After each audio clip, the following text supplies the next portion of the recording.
Donc, pour faire des graphiques en échelle logarithmique, on va utiliser le tableur de Google.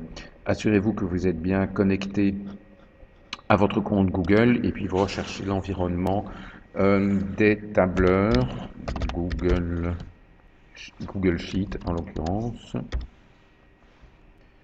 Google Sheet. Voilà. Accéder à Google Sheet.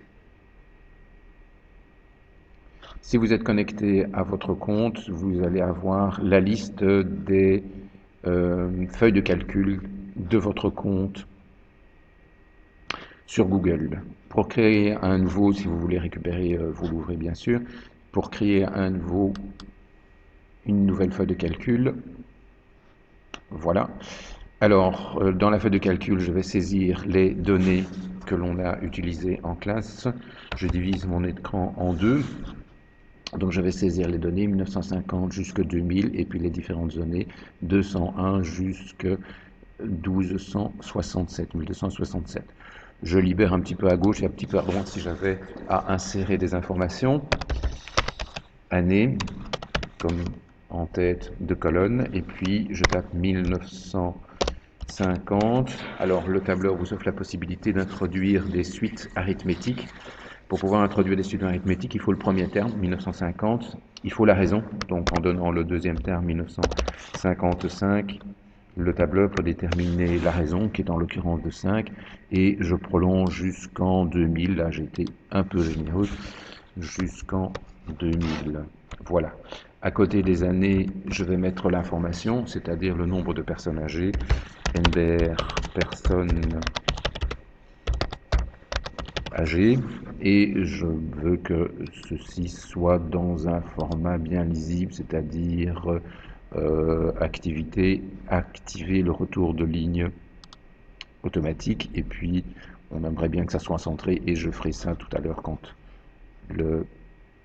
l'espace sera plus important. Je saisis les données, donc 201, 231, 290, 361, 423, 498, 567, 684, 874, 1079 et 1267. Voilà, je n'ai plus besoin des données. Celui-ci, bon, on va en faire, tant qu'on y est, un beau tableau.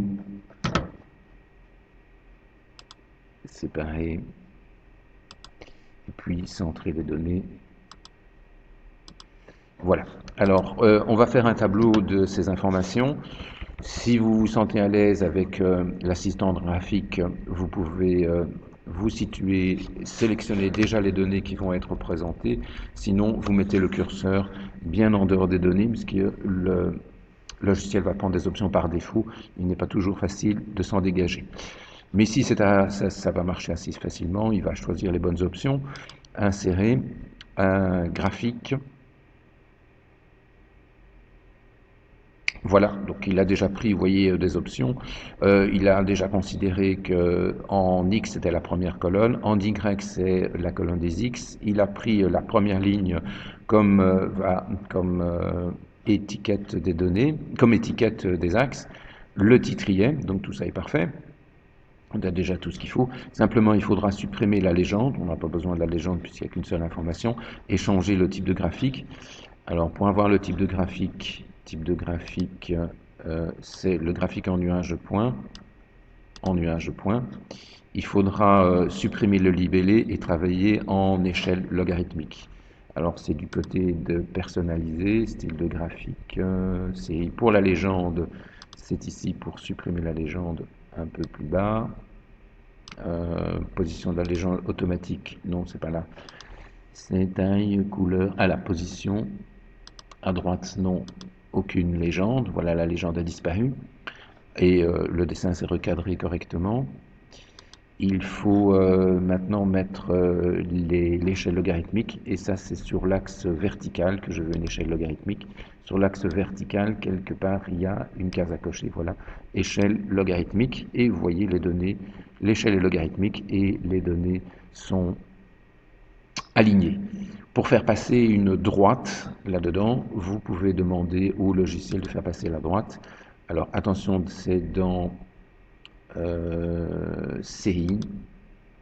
Et un peu plus loin, il y a courbe de tendance. Par défaut, il fait une courbe de tendance, mais dans l'échelle logarithmique. C'est pas une courbe de c'est pas une courbe de tendance linéaire dans l'échelle logarithmique. C'est donc une courbe exponentielle qu'il faut. Et voilà. Donc, dans une courbe exponentielle, la courbe exponentielle apparaît comme linéaire dans le graphique. Voilà, le graphique est fait. Titre, définition de l'axe X, l'axe Y. C'est parfait. On peut fermer le et déplacer le graphique. Sauvegarder le document. Alors pour sauvegarder le document, appelez-le correctement, fichier, renommé. Et ici on va mettre échelle logarithmique et échelle logarithmique. Si vous quittez le document, il est sauvegardé.